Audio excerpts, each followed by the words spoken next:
আসসালামু আলাইকুম বিয়স।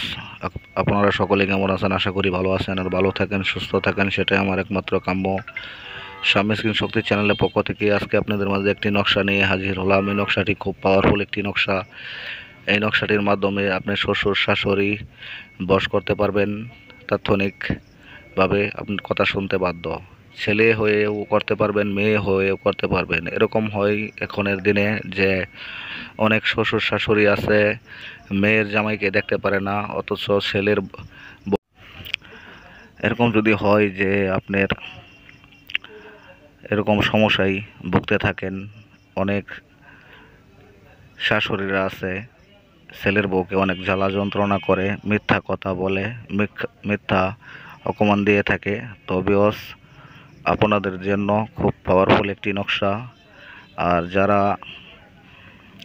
ছেলে মেয়ে একা সম্পর্ক করে বিয়ে করছেন, আপনার শ্বশুর শাশুড়ি মেনে নেয় না, তো বিয়স আপনারা এই নকশাটি প্রয়োগ করবেন, খুব ভালো ফল পাবেন। নকশাটি প্রয়োগ করার সাথে সাথে আপনারা ভালো ফল পাবেন। এই নকশাটি খুব পাওয়ারফুল একটি নকশা। এই নকশাটি ভালোভাবে দেখে দেখে ভুল করবেন না, খুব ভালোভাবে অঙ্কন করে নেবেন। নকশাটি এমনভাবে অঙ্কন করবেন, একটা লাল কালি দিয়ে অথচ জাফরান কালি দিয়ে বুঝপাতার মধ্যে নকশাটি অঙ্কন করবেন। ভালোভাবে অঙ্কন করবেন যাতে ভুল না হয়। এই নকশাটি খুব ভালোভাবে লিখে যাতে ভুল না হয় সেদিকে লক্ষ্য রাখবেন। নকশাটি ভালোভাবে লিখবেন যাতে কোনো প্রকারে ভুল না হয়। নকশাটি আমি স্ক্রিনে দিয়ে দিব, আপনারা দেখে ভালোভাবে বুঝে শুনে তারপরে অঙ্কন করবেন। যদি মনে করেন যে আপনাকে আপনার শ্বশুর শাশুড়ি মেনে নেয় না, একা বিয়ে করার কারণে বা সম্পর্ক করার জন্য করে বিয়ে করছেন কারণে আপনাকে মেনে নেয় না, তাহলে এই নকশাটি অঙ্কন করে আমি যে বিদ্যাটি বলে দেব সেভাবে কাজ করবেন, অবশ্যই 100% উপকৃত হবেন। তো বিয়স, এখন বর্তমান এরকম যুগ যে অনেক শাশুড়িরা আছে ছেলের বউকে দেখতে পারে না। এই কারণে এই বিদ্যাটি আপনাদের মাঝে নিয়ে আসা। এই নকশাটি অঙ্কন করবেন যাতে আপনার উপকার হয়।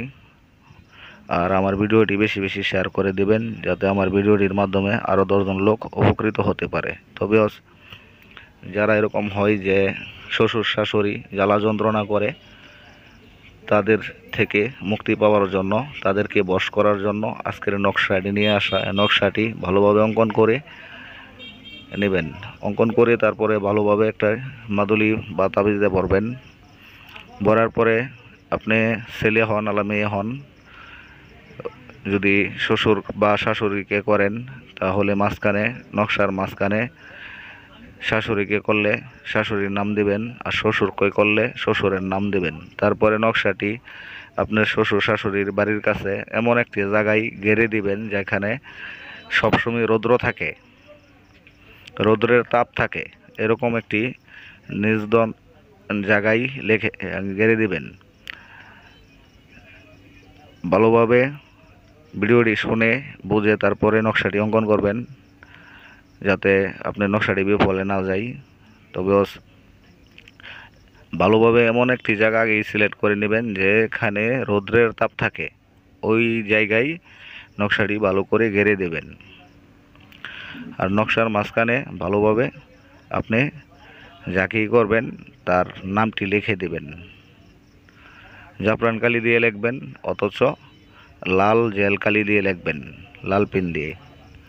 এভাবে লিখে ভালোভাবে নকশাটি যাতে কোনো জায়গায় ভুল না হয় সেদিকে লক্ষ্য করে এই নকশাটি লিখবেন।